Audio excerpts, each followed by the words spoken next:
ടീച്ചറോ? Teacher എന്താ ഇവിടെ? ഇത് പൊതുവഴിയല്ലല്ലോ, സാറിന് കാണാൻ തന്നെ വന്നതാ. എന്നെയോ?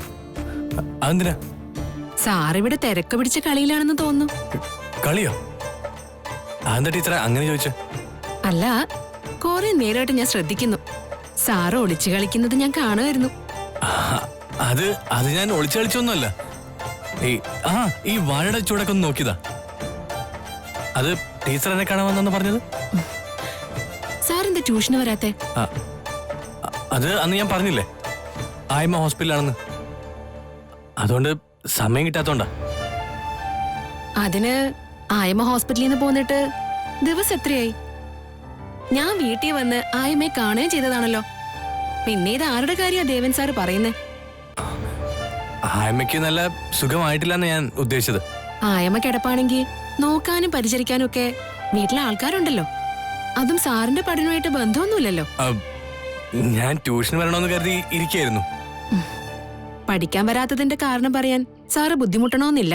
അതെന്താണെന്ന് ഞാൻ അങ്ങോട്ട് പറയാം. ആഞ്ജനേയൻ എനിക്ക് എന്തെങ്കിലും ദോഷം വരുത്തും എന്ന് കരുതിയ ദേവൻ സാറ് ട്യൂഷന് വരാത്തതെന്ന് എനിക്ക് മനസ്സിലായി. ഞാൻ അങ്ങനെയൊന്നും കരുതിയില്ല. ഇതൊക്കെ ആരാ ടീച്ചറോട് പറഞ്ഞു? അത് നമ്മൾ രണ്ടുപേരോട് ഇഷ്ടമുള്ള ആരോ പറഞ്ഞതാണെന്ന് കരുതിയാ മതി. സാറിനെ പഠിപ്പിച്ചതിന്റെ പേരിൽ എന്തെങ്കിലും ദോഷം വന്നാലും ഞാനത് സന്തോഷത്തോടെ സ്വീകരിച്ചോളാം. അതിന്റെ പേരില് സാർ പഠനം മുടക്കരുത്. പഠിത്തം മുടക്കാനൊന്നും എനിക്ക് ഉദ്ദേശിച്ചില്ല ടീച്ചറെ. അതിന്റെ അർത്ഥം എന്റെ അടുത്ത് നിന്ന് മാറി വേറെ എവിടെയെങ്കിലും പോയി പഠിച്ചോളാന്നാണോ? അയ്യോ, അങ്ങനെയൊന്നും ഞാൻ ചിന്തിച്ചിട്ടേ ഇല്ല. പഠിക്കാൻ വീണ്ടും എന്നെ പ്രേരിപ്പിച്ചത് ടീച്ചറാ. പഠിക്കുന്നുണ്ടെങ്കിൽ അന്ന് ഞാൻ ടീച്ചറെ അടുത്തേ പഠിക്കുള്ളൂ. അങ്ങനെ വാശി പിടിക്കൊന്നും വേണ്ട. അതൊരു ദൈവികമായ വരദാനോ. എവിടെ നിന്നായാലും അറിവ് സമ്പാദിക്കുന്നതാ പ്രധാനം.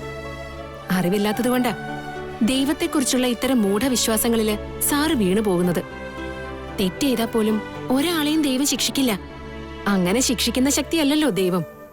നമുക്ക് അറിവ് നേടാനുള്ള എളുപ്പ വഴി വായനയാ. എത്രയും പെട്ടെന്ന് സാർ എഴുതാനും വായിക്കാനും പഠിക്കണം. ഇത്തരം അന്ധവിശ്വാസങ്ങളുടെ പേരില് സാറ് നല്ലൊരു ഭാവി ഇല്ലാതാക്കരുത്. ദേവൻ സാറ് പഠനം മുടക്കരുത്. ഇല്ല ടീച്ചറെ.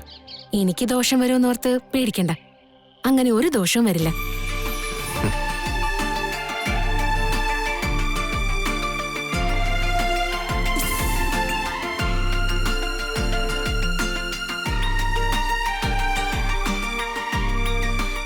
ഞാൻ പൊക്കോട്ടെ? ശരി.